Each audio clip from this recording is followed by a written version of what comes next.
first of all, derive and talk about the Cartan formalism. So the first bit of it's going to be quite formal or mathematical, where we're going to derive Cartan's first structural equation. And I'm going to at least state what the second structural equation is. Then we're going to use those to calculate the Riemann tensor for a particular metric. So you may have actually seen this in the introductory general relativity course in the context of when you found the Schwarzschild solution. So I'm guessing you kind of actually went through for a particular metric. In our case, we're going to have slightly more general metric, but it's simply as an illustration of how the Cartan formalism actually works, and hopefully to, although I'll be writing everything down in absolutely full detail, to try and persuade that this is actually quite an elegant way of doing curvature computations, and it's, at least for simpler metrics, very reasonably straightforward metrics, particularly when you go to higher dimensions, actually quicker than typing it in to a notebook. So let me just start off with a definition.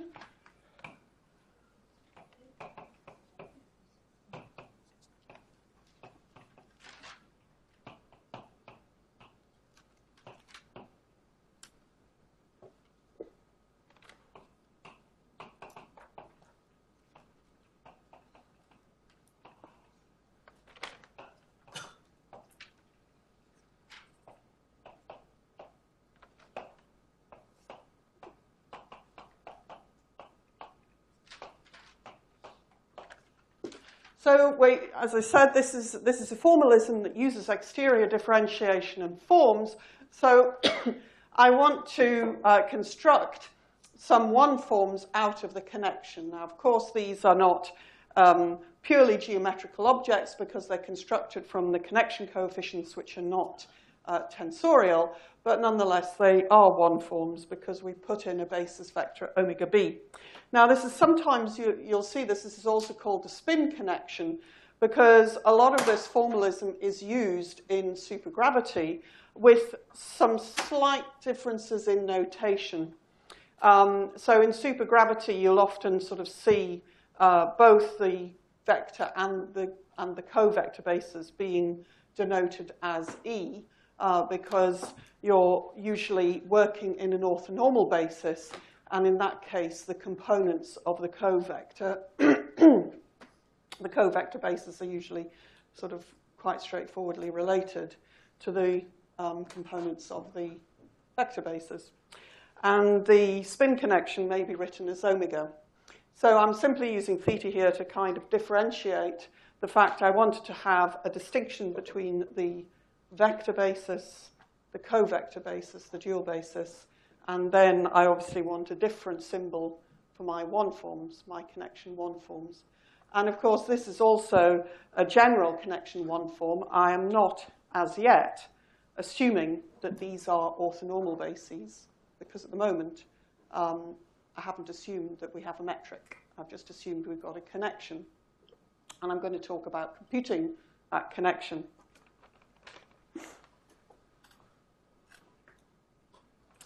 So,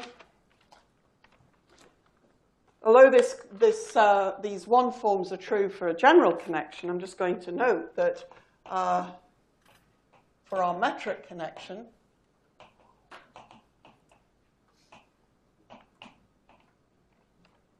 or for a metric connection,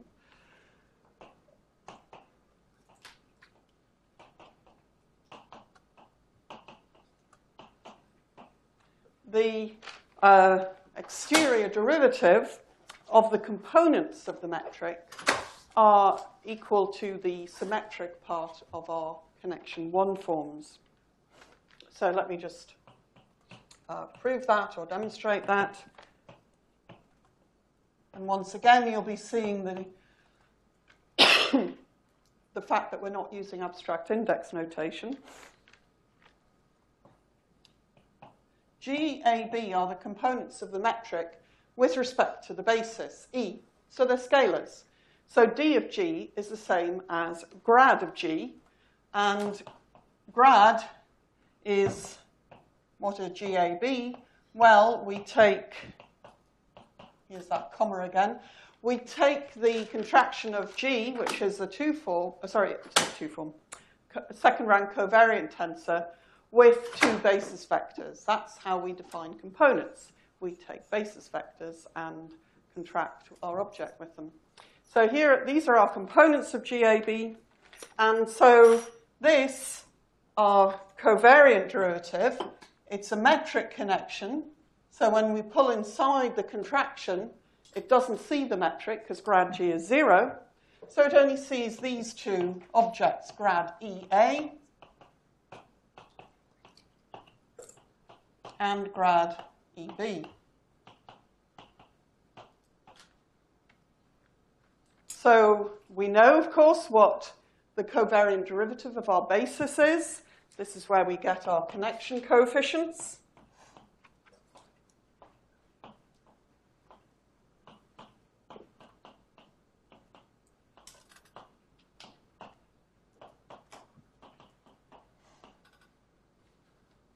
So this gives us a gamma piece.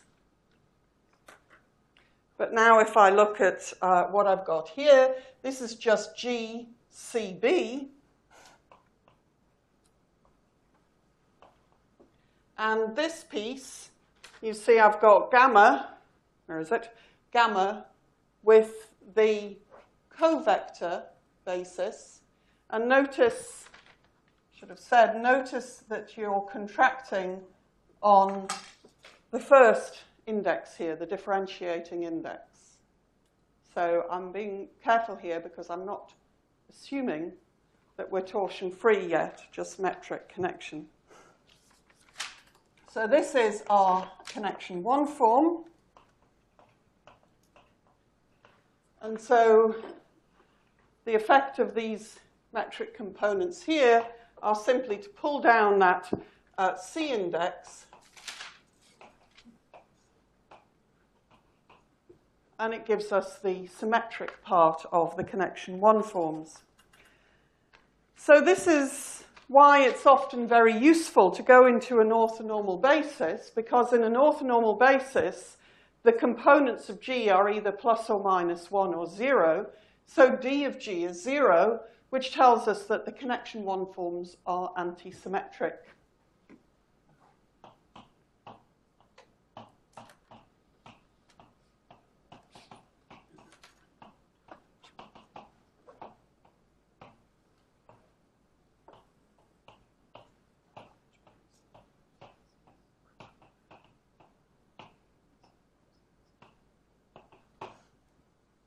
So that obviously means that if something's antisymmetric, it has fewer independent components, so there's less to compute.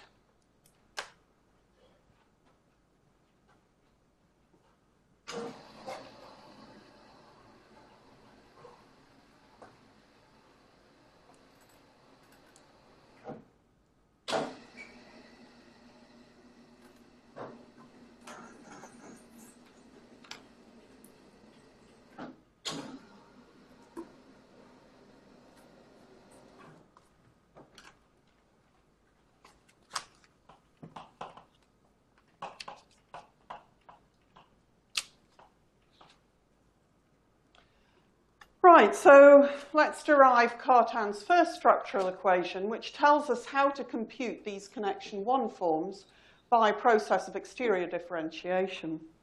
So let's consider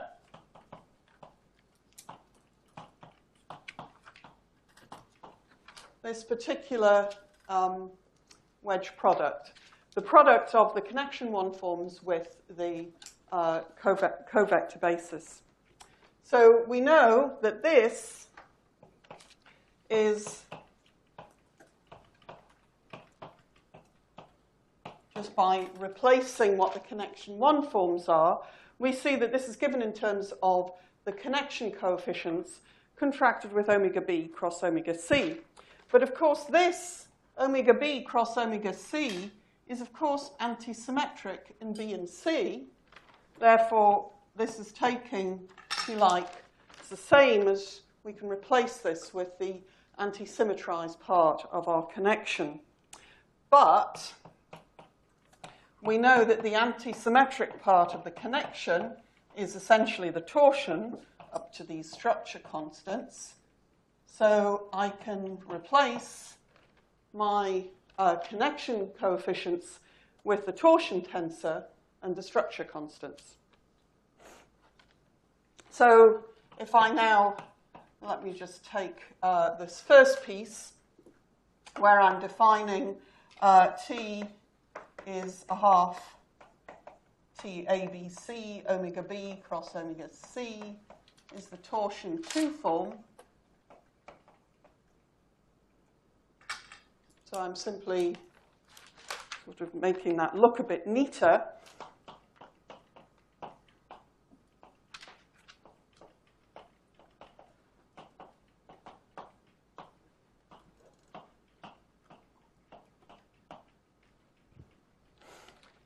And I've now replaced the structure constants with an expression that defines them. So again, that's telling you about the Lie bracket of the basis vectors. So here, I'm now going to, if you remember, I commented when I wrote down a relationship between the Lie bracket and D, it had something of this form, okay?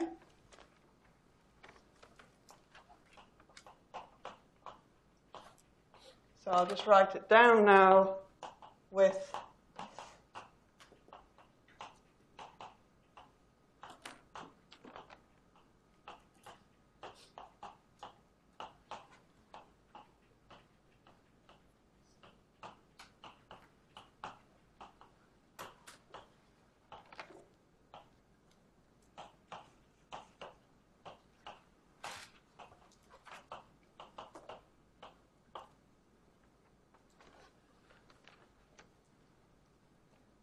so that's replacing that. I think I wrote it down in terms of omega u and v, and I'm simply now writing in the basis elements using that relationship that I wrote down. But of course, omega A EC is delta AC, which is just a set of constants. So that's 0, and similarly, that term is 0.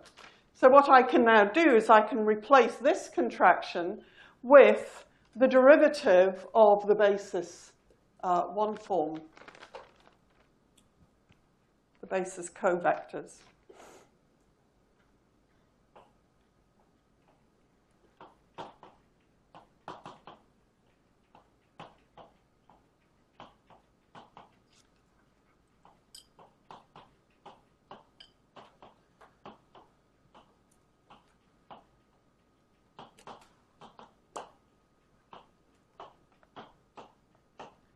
So if I pull that together and rearrange it, I can express my torsion 2 form as this theta AC cross omega C minus this term here, but this term here minus that term is just plus the d omega term.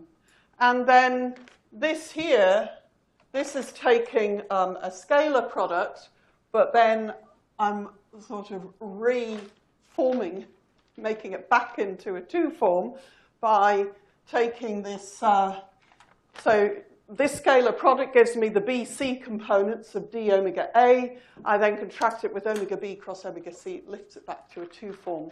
So in fact, this is simply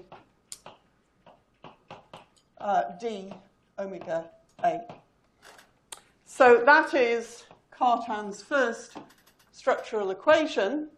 And since we said we wanted a metric connection, which was torsion-free, that means, first of all, that this combination here has to vanish for a torsion-free connection.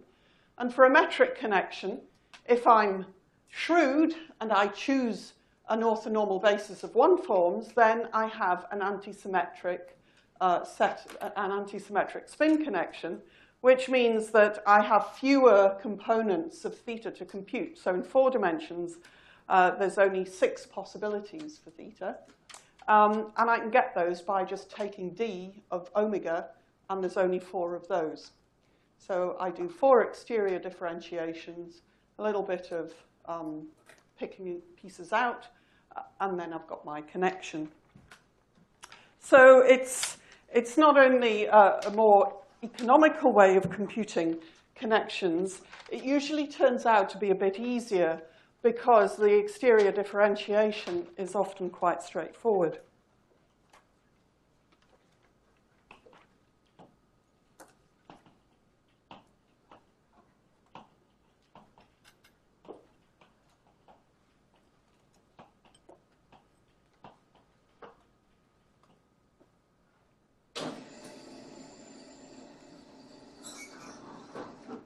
So Cartan's second equation tells us how to compute curvature, but before I write it down, I just want to just briefly review curvature.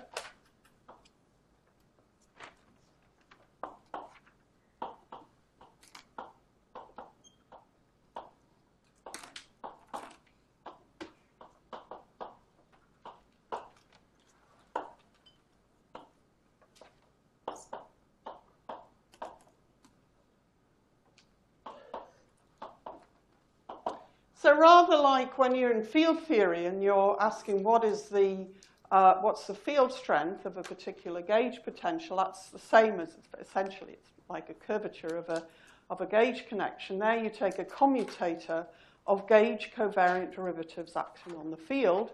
So you typically get that F is dA plus A wedge A for a gauge field. In this case, we're going to do more or less the same thing. And it just might be written down in a slightly different way from what you've already seen in the introductory course, because, of course, I want to define this for such that it's true whether or not you've got a metric connection, whether or not you've got torsion.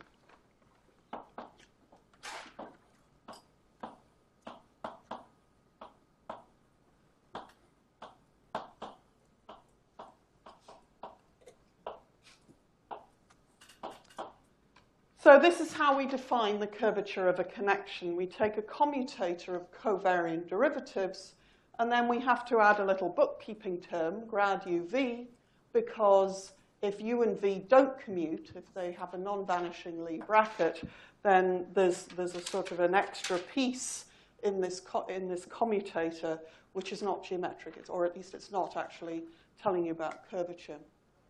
So we always have to have that bookkeeping piece here. So that might be a little different from what you saw before. Is delta here torsion free? It doesn't matter.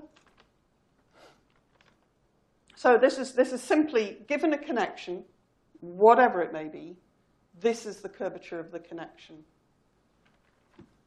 When you have the torsion free and all these additional properties, what that usually translates into is additional symmetries in the Riemann tensor, or in this R tensor here. So this Riemann tensor here is a map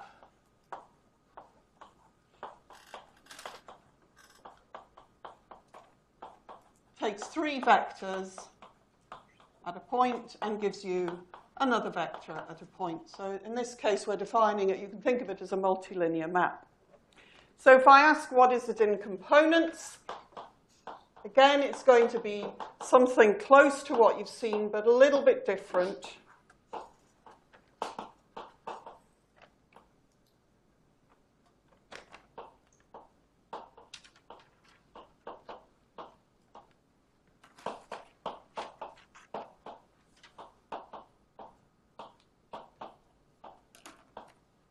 I've got to stare at my page here because the ordering of indices actually matters here.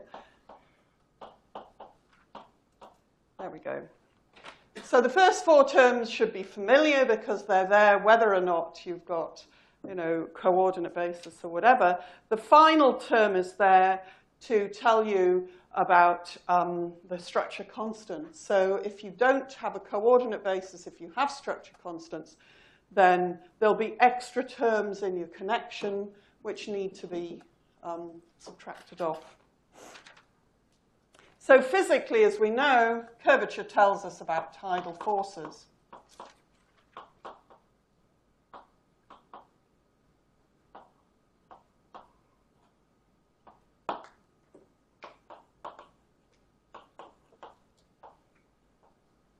So it's the non-trivial part of the geometry. It's the bit that is, that's different about gravity from pure acceleration. So Cartan's second equation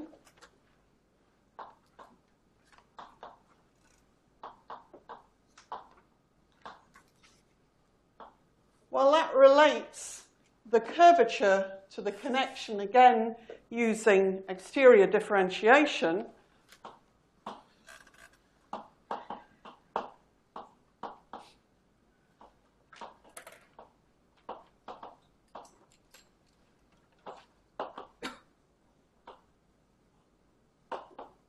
So we need to...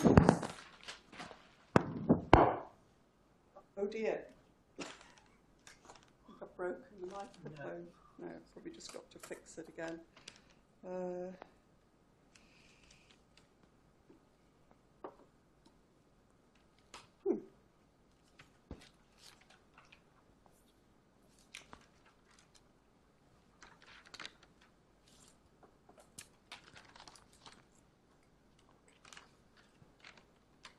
Is this working?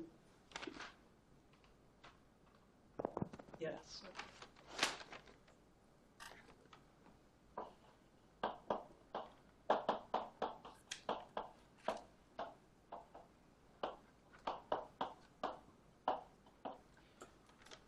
Right, so the curvature 2 form is defined. We know the last two indices on the Riemann tensor are antisymmetric, so the components of the Riemann tensor.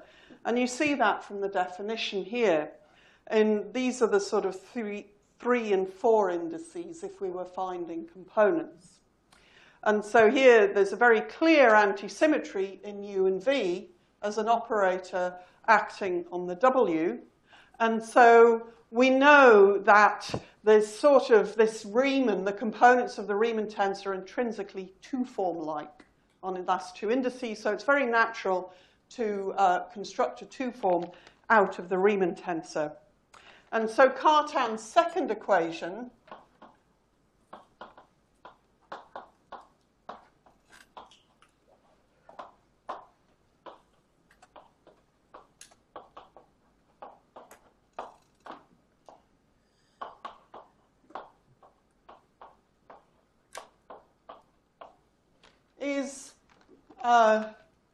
gives the curvature 2 form in terms of the connection. So the thing to kind of keep in mind here is that your curvature of your gauge curvature is the commutator of the gauge covariant derivative, if you remember, acting on a field, and it sort of looks like dA plus A wedge A, roughly. So I'm only doing this schematically.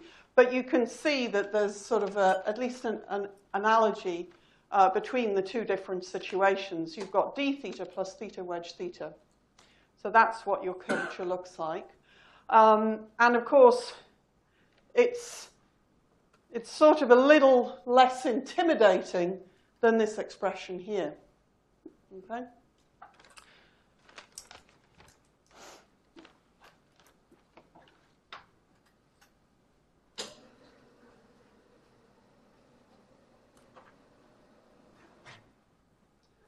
So I want to demonstrate this, or the use of these equations, with an example. So this is what the handout is about.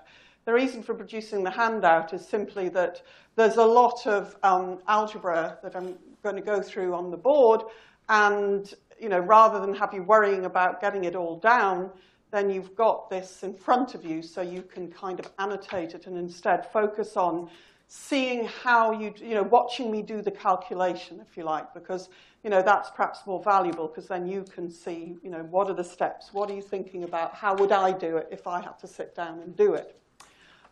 So there are bits I'm not going to go through on the handout. We made this handout a few years back. And what it begins by doing is trying to show how you reduce a metric down to a simpler form. So here it's describing the use of the killing vectors with SO3 symmetry. So it's showing how that translates into a considerable simplifications of the number of degrees of freedom in the metric. So the first bit, as I say, is I'm not going to go through, but we thought we'd just leave it there because, you know, you might want to take a look and just see how these things work. So my example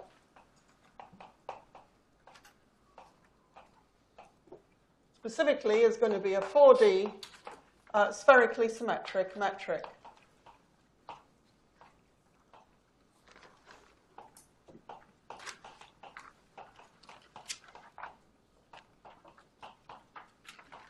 Now I'm going to write it down in a very general gauge for the moment. So this d omega 2 squared, hopefully you've seen that notation before, it's shorthand for the metric on a unit 2 sphere, or n sphere, whatever. So I say I've written it down in a general gauge. That means that I could actually, there's a bit of a redundancy here. I could choose b equals 1. I could choose my radial coordinate to set b to 1. I could choose it to set b to 1 over a. Or I could choose it such that the area of two spheres is equal to 4 pi r squared. So there's various different choices of gauge that one could do. I'm just going to stick with these general functions simply because I want to, or I will want later, to kind of draw on patterns where, you know, patterns with calculations, patterns with curvatures. So the first step in the calculation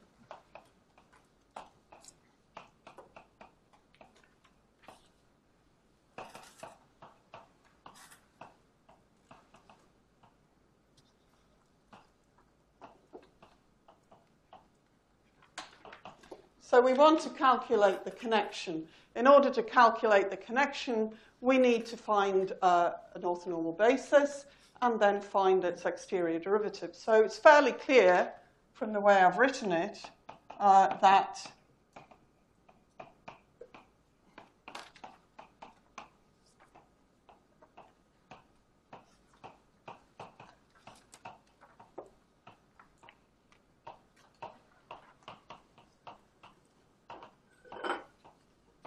my orthonormal basis is this.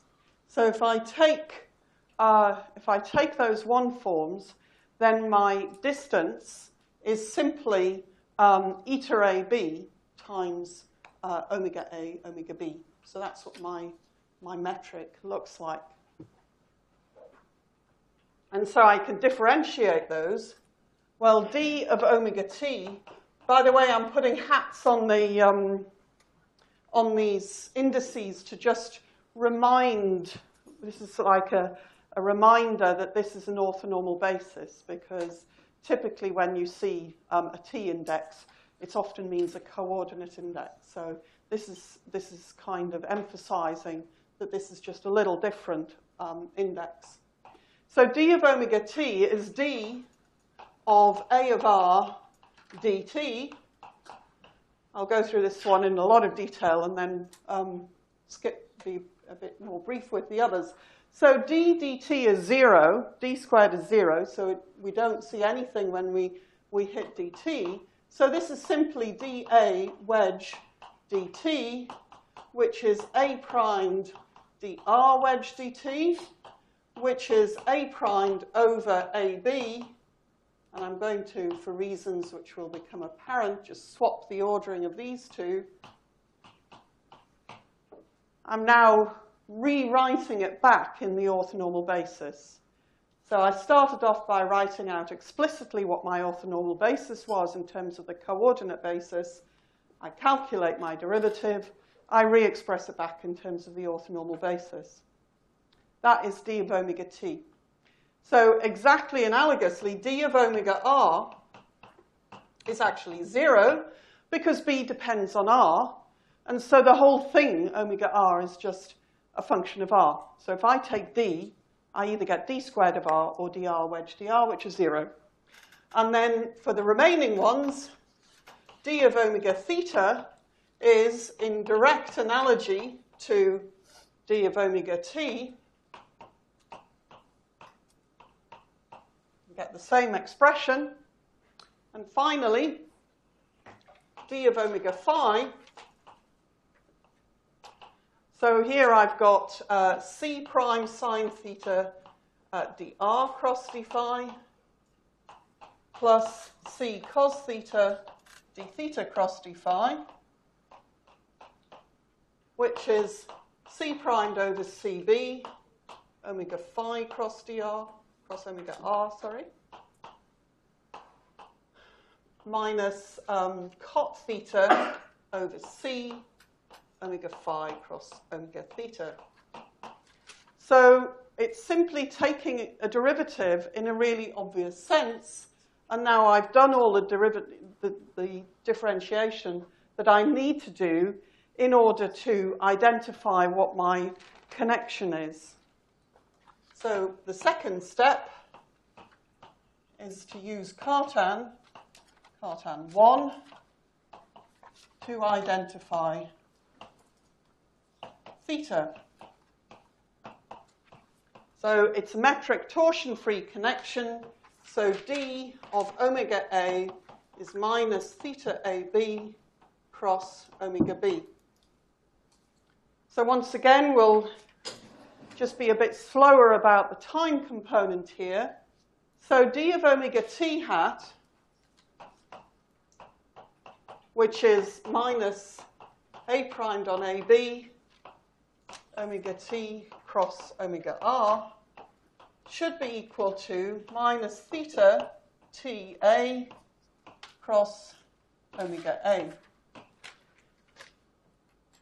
So here you can see that the only thing that we've got here is a t and an r. We know that the connection forms are anti-symmetric, so there's no theta t piece. So therefore, the only non-zero piece will be a theta t r piece. So that was why I swapped the ordering here. And so this should be minus theta t hat r hat cross omega r hat. So that means my theta t r is going to be this thing. Okay?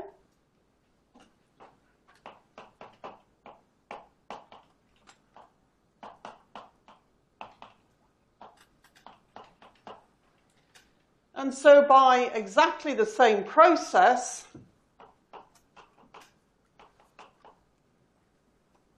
I can read off theta hat r hat.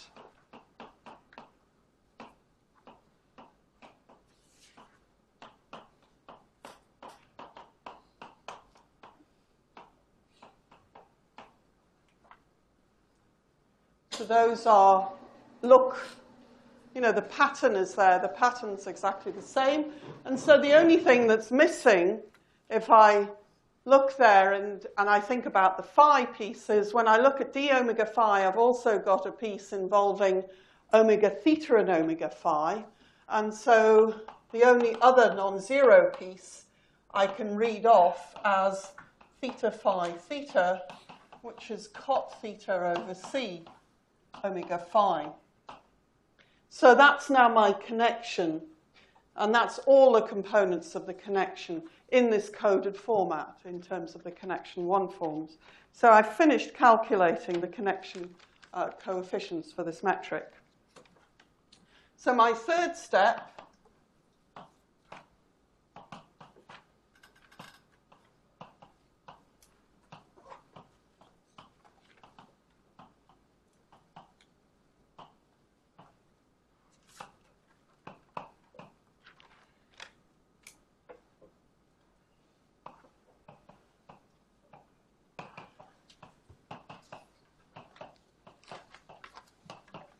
is to compute the curvature, well, third, almost final step. So once again, there are potentially 6 independent components, and I shouldn't just say, oh, well, hang on, the t theta component of the connection 1 form vanishes, so I don't bother calculating r. I've got to actually go and check each in turn. So let me just do that. step by step.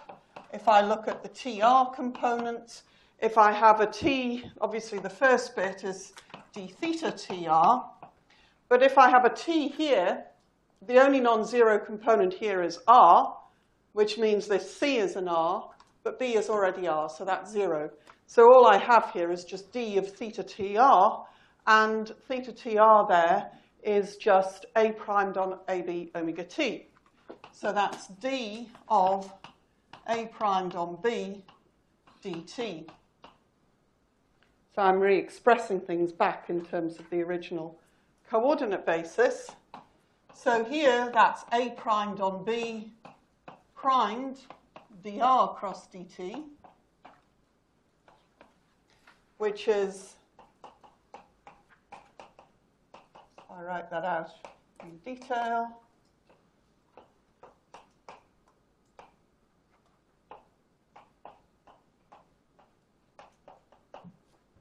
So once again, I go back into expressing it in terms of the orthonormal basis. So now let me look at other components of the curvature 2 form.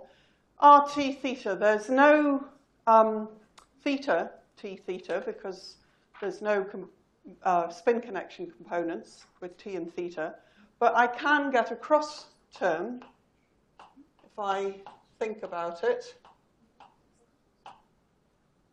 So here I've got to sum over indices, and so it's fairly clear the only non-zero connection 1 form component here is TR, but that also partners me up with a theta R theta.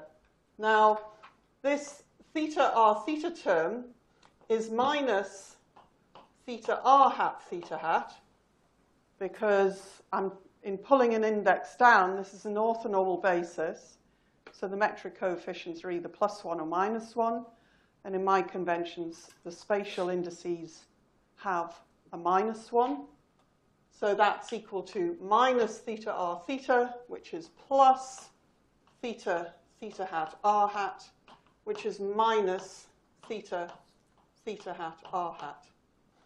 So, and we know what this is, because this was what we actually calculated. I didn't bother, when I calculated the spin connection, I didn't bother writing down every single non-zero component. I only wrote down the linearly independent ones. So here we've got theta TR, which is A primed on AB. We've got a theta theta R, which is a C primed on CB.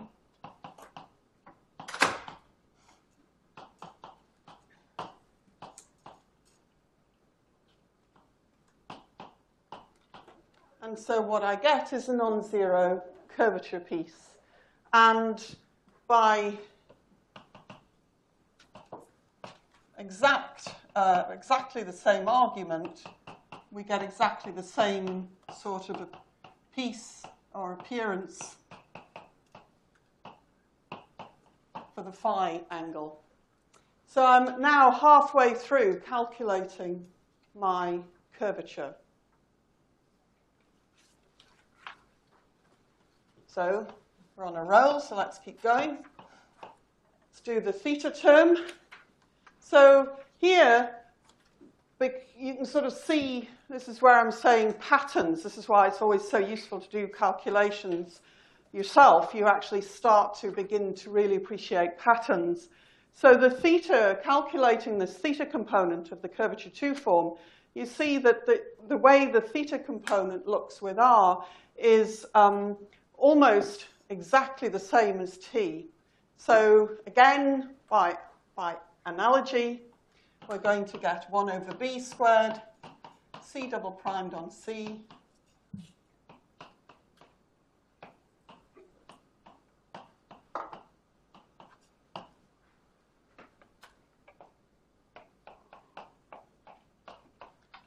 so you can check it yourself, but you can, it's again the same sort of pattern. And the only time we have to do a little bit of thought here now is in the phi piece, because here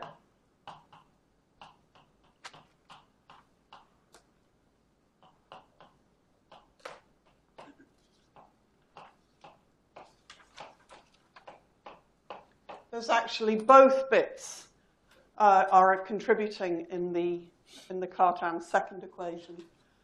There's both d of the connection 1 form as well as a theta wedge theta piece.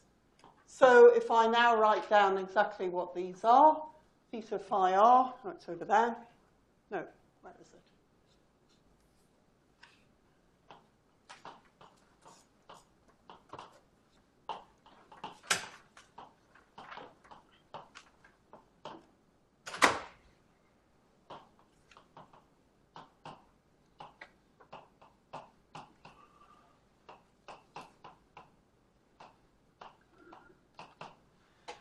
Okay, so I simply write down what those substitute in, what the connection 1 forms are, and I do the differentiation here.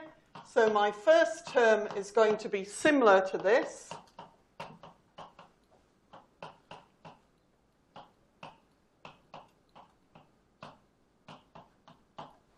So that's the first piece of differentiation. Now the second piece of differentiation is where this d hits sine theta, and then I have c primed over b cos theta d theta cross d phi.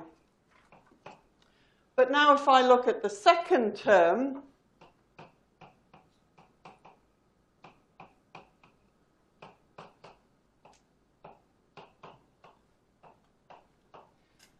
if I express omega phi and omega theta in terms of the coordinate basis, each of these contributes a c, and so I end up with c primed over b, and then there's a sine theta hidden in here, so I end up with a cos theta.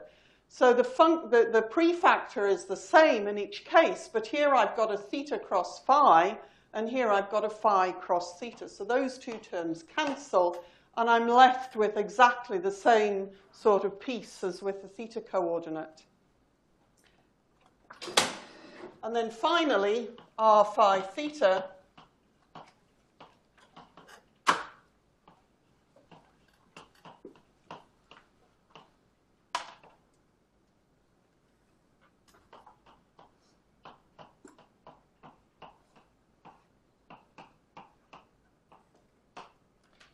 again looks very similar. It has two pieces in it. So r phi theta here, we've got d of cos theta d phi, which is at least a simple differentiation. And then the second term is going to be c prime squared over c squared b squared omega phi cross omega theta with a minus sign. So pulling that together,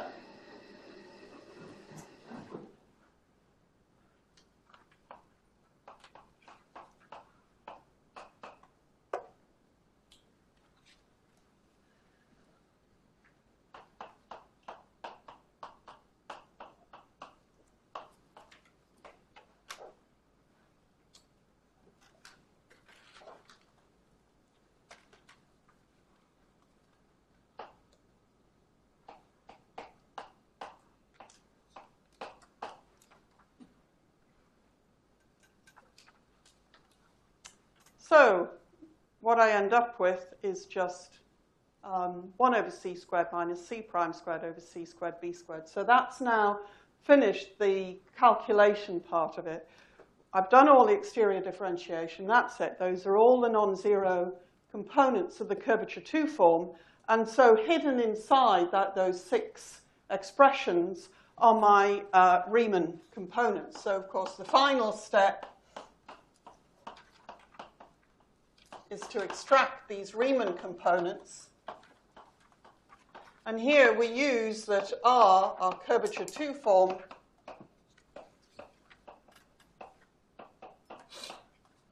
is obtained, is the Riemann components together with 2 basis vectors.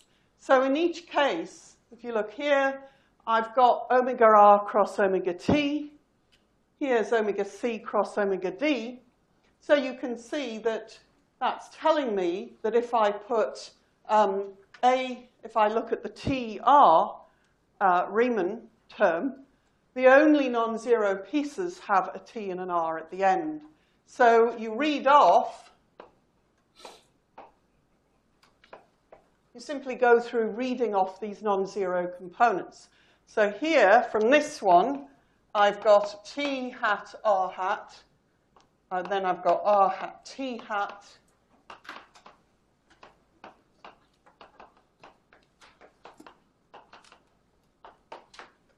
So I just copy down that expression. Then I have to do T theta.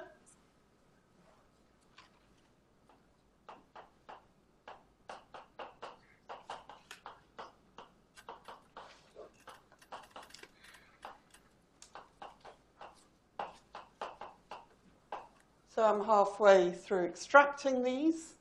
Then theta r, r theta.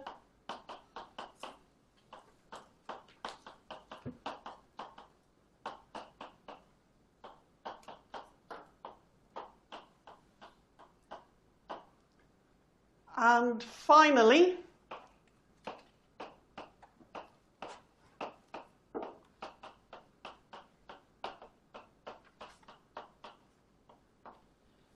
right, so that's the end of, or at least that's the end of the calculation as far as finding the Riemann tensor is concerned. So obviously there's, well, how many boards does that cover? 1, 2, 2.5. In my opinion, that's somewhat easier than actually going through and calculating the gammas in a coordinate basis and then calculating all those Riemann coefficients. Because typically, well, I don't know about you, but typically I find if I've got a lot of indices, like the an expression with lots going on, like this one here, where you're summing over these indices here, it's often quite easy to forget a coordinate while you're doing that and to make a mistake. It's a little harder to, I mean, it doesn't mean you can't make mistakes. It's just a little harder to make mistakes using this method. So it is a little bit more reliable, and it is a lot quicker once you get used to it. I think it's the getting used to it that takes a bit of time. So let's just now use what we've calculated to actually try and extract something familiar. So here, notice that, remember, this is an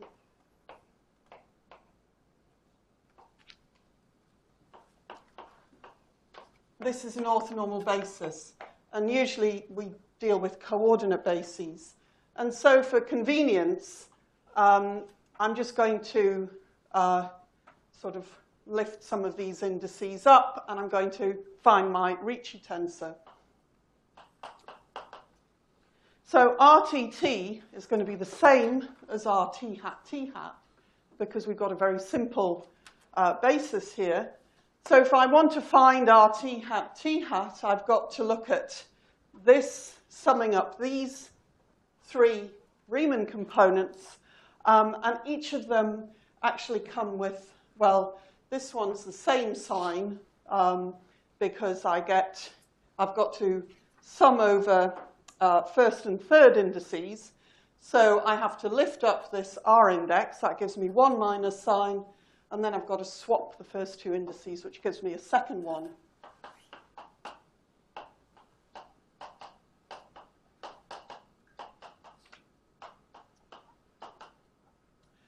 Then I've got to add up these two. I've got to raise the angular indices there. So I get a plus sign. And so that's my RTT. R theta theta.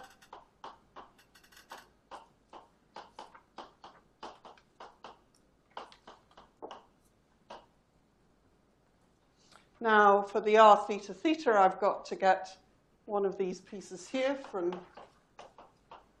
the t component, and then finally I've got to add in this piece here.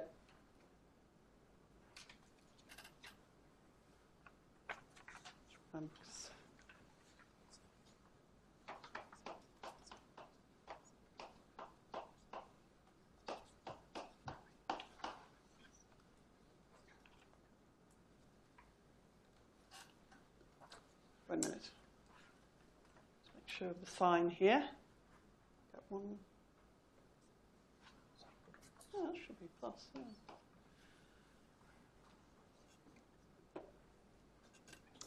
Okay, and that is the same as R phi phi, as it should be for spherical symmetry.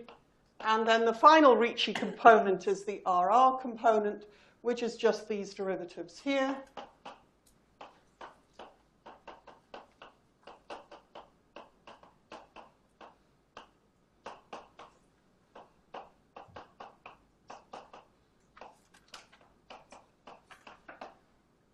Okay, so I've calculated my Ricci tensor, and now I could go ahead and solve the Einstein equations to sort of find out what the spherically symmetric solutions are. So before I do that, I just want to discuss gauge a little bit. I mentioned that I've been very general. I mean, I'd sort of made work for myself in a way by not simplifying the metric as far as I could. Now, the reason for this is that whereas in standard general relativity, a sort of energy condition will tell you that the area of spheres around a spherically symmetric gravitating object always increases, so you might as well choose that to be 4 pi r squared. That's not true in some modifications of gravity. So sometimes you don't want to restrict yourself to writing 4 pi r squared, because if you do, you might come to the conclusion that your system is singular, or it might look like it's singular, whereas in reality, all that's happening is the spheres are now getting bigger as you move in rather than moving out.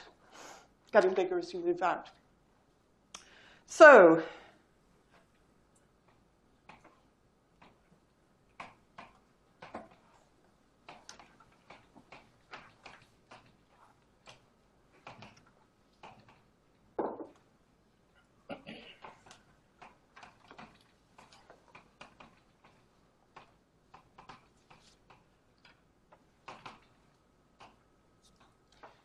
So for a choice of gauge, I'm just going to mention sort of 3 possibilities, which I mentioned at the beginning.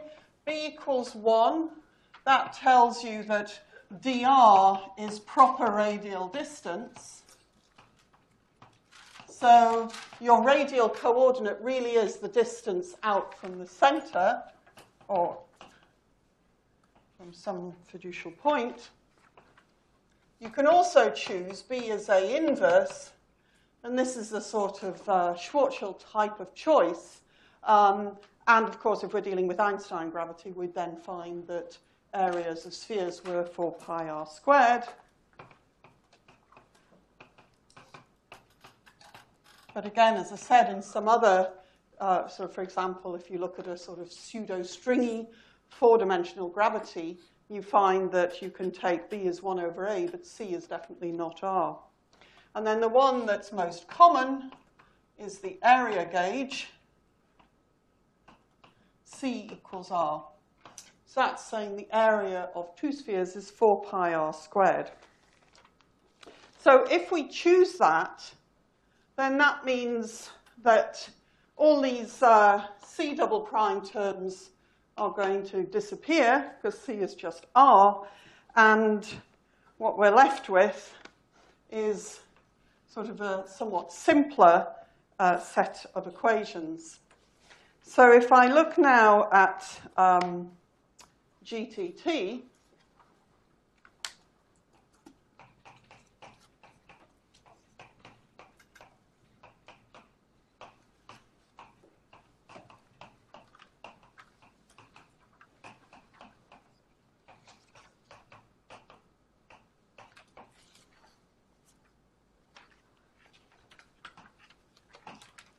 So if I now put in C as R, then I've only got my GTT as just one function. It's B.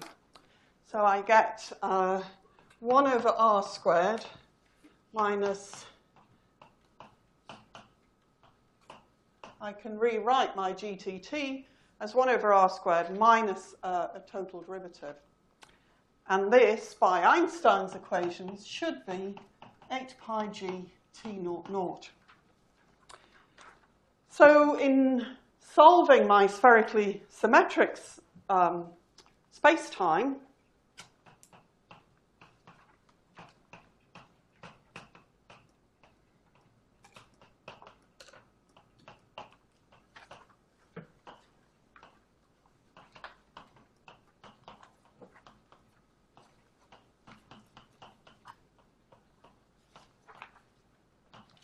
I can now write it in a very intuitive way. I've now integrated up to get my exact B metric function, and I've rewritten it here. I get 1. That's great, because I want to be asymptotically flat. It should go to 1 at infinity. I've got 1 over R. And now if I look at what's inside my integral, now, again, you've got to be a little careful about interpretation. But here we've got T naught naught, which is like an energy density. And then I've got 4 pi R squared dr.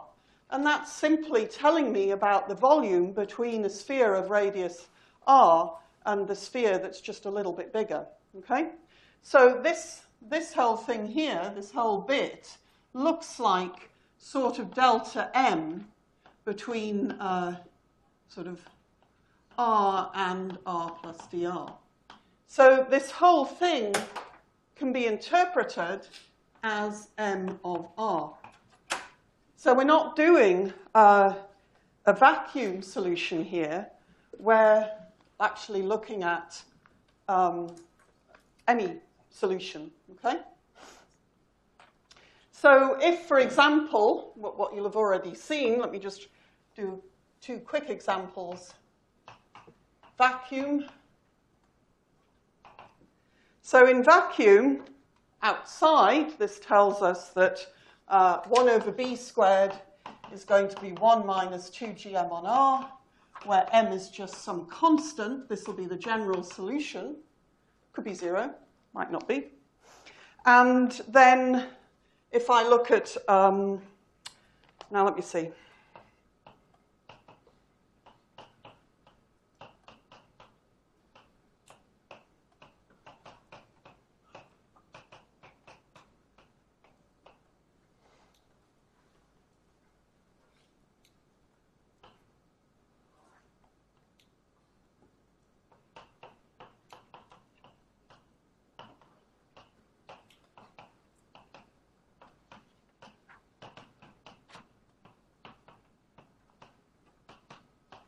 So if I look at my radial Einstein equation, you can sort of see that this tells you that A squared is proportional to 1 minus 2gm on R.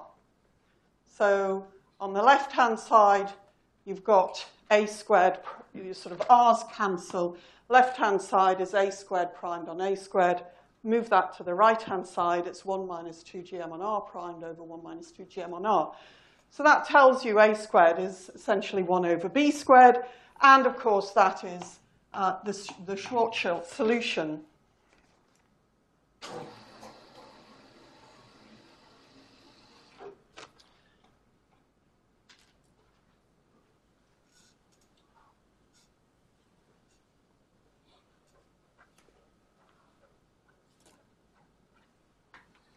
And finally, just to very quickly outline what happens with a cosmological constant. Well, with a cosmological constant, you still have A squared equals 1 over B squared outside any source. But now if I look at integrating my B squared here, remember B squared is 1 minus 2g on R. And so here, I replace my 8 pi g sorry, I replace 8 pi g t naught naught by lambda, and so I'm simply integrating r squared dr. Okay? So I get 1 minus 2gm on r, which is my integration constant, the general term. And then here I get an r cubed over 3, and so I have a minus lambda over 3r squared. So here, because we haven't kind of gone through in our computation of Riemann by trying to simplify things using the fact we're looking for a vacuum solution, because we've kept it in terms of the Einstein tensor and energy momentum, we can now start to pick off solutions in a wider range of cases. So this gives you the Newtonian potential for a black hole in a cosmological constant space-time. And I've overrun, so I'll stop there.